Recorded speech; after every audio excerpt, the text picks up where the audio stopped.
Assalamu alaikum YouTube. This is Ali just responding to a video that one of our good brothers posted. I'm not even going to try to attempt to pronounce the username, but the entitlement of his video is Question to My Muslim Friends. Brother, basically, after listening to your video, I appreciated the comments and everything that you had there, and just to answer your questions. The first question you had was about the sun setting in the murky waters, chapter 18, verse 85 to 86. If you actually go back to verse 83, you'll see that it's actually talking about Dhul Karnain. Basically, he's the person that saw that the sun was setting in murky waters. And, from our perception, if you think about it, you stand at a lake and the sun is setting, it looks as if though the sun is setting in the lake. So that's what it's, that verse is referring to. It's not saying that God says the sun sets in murky water. It's saying that Dhul Karnain saw that. Then the other question you had was about chapter 16, verse 101, the changing of the verse. I didn't even really go into the Quran to see what it actually said there. Basically, what you're talking about is the law of abrogation. Basically, it's not talking about physically taking a verse out of the Quran. Like if you search in the Quran, you'll see that there's actually a verse that says more or less the effect, don't approach prayer in a drunken state. But then if you go later on, you'll see that it says that, alcohol is forbidden for you. So that's what it's talking about. Before, don't approach prayer in a drunken state, it was abrogated by the new law of, alcohol is forbidden. Hopefully that makes sense to you. And both of those are still in the Quran. It's not removed from the Quran. Okay. Then you talk about chapter 22, verse 50 to 52. If you really read it, what it's talking about, and I'm not sure which translation you're using. I usually use either Pickthall or Yusuf Ali. You can, there are other translations that I have that I can refer to, like Malik and Assad and others online. But basically the verse in question is verse number 52. And what it really reads is, never sent we a messenger or a prophet before thee, but when he recited the message, in parentheses the author put the message, Satan proposed, in parentheses opposition, in respect to that which he recited thereof. But Allah abolisheth that which Satan proposed.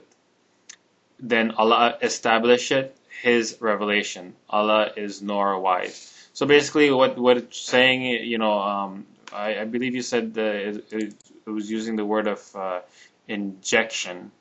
The only translation that I can see that uses injection is Malik's translation, so that's possibly what you have.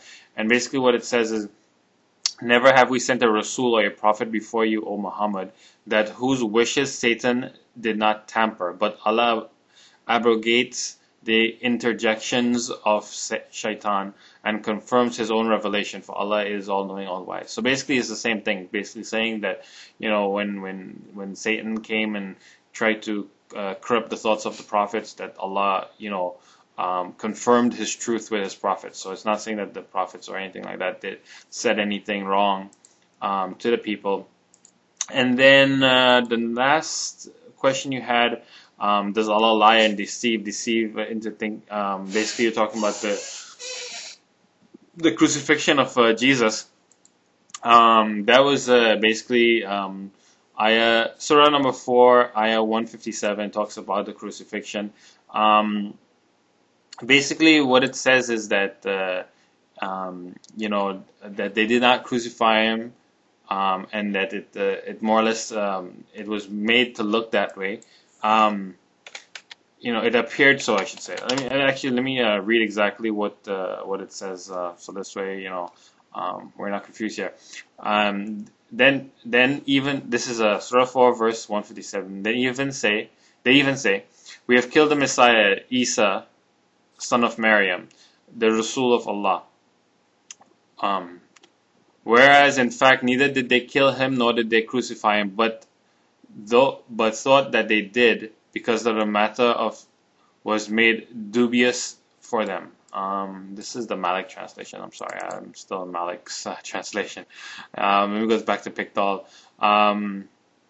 It basically says, and because they are wrong, we slew the Messiah, Jesus, son of Mary, Allah's messenger. They slew him not nor crucified him, but appeared unto them. And lo, those who disagree concerning are in doubt thereof. They have no knowledge thereof, and in safe pursuit of conjecture. So basically, your question is Allah lying to the people about crucifixion, about Jesus's crucifixion?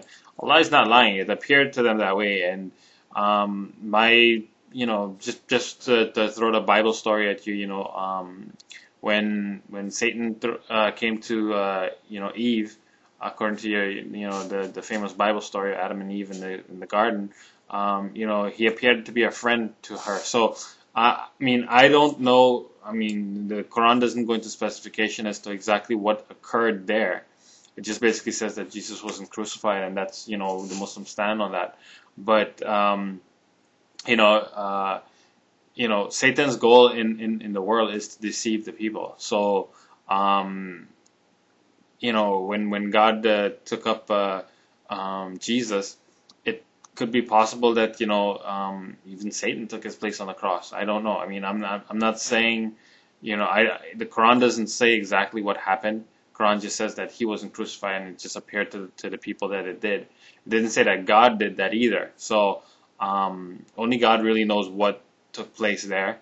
But it's not that it's not God deceiving the people. I don't read that as to what it's saying. It's saying that it appeared to them that way. So it could be that it came from God, or it could be that it came from Satan. And the Muslim belief is that definitely Jesus wasn't crucified. Hopefully that answers your question. I'm sure we can discuss this topic a little bit more, and I look forward to that. And I appreciate your comments on my video. And again, I don't have a major issue with my Christian brothers and sisters. I do have an issue with people that make all these allegations and can't back it up. Alright, with that said, I'd like to end this video, and it was nice chatting with you. Assalamu alaikum wa rahmatullahi wa barakatuh. Peace be with you, and may God's blessing always be with you.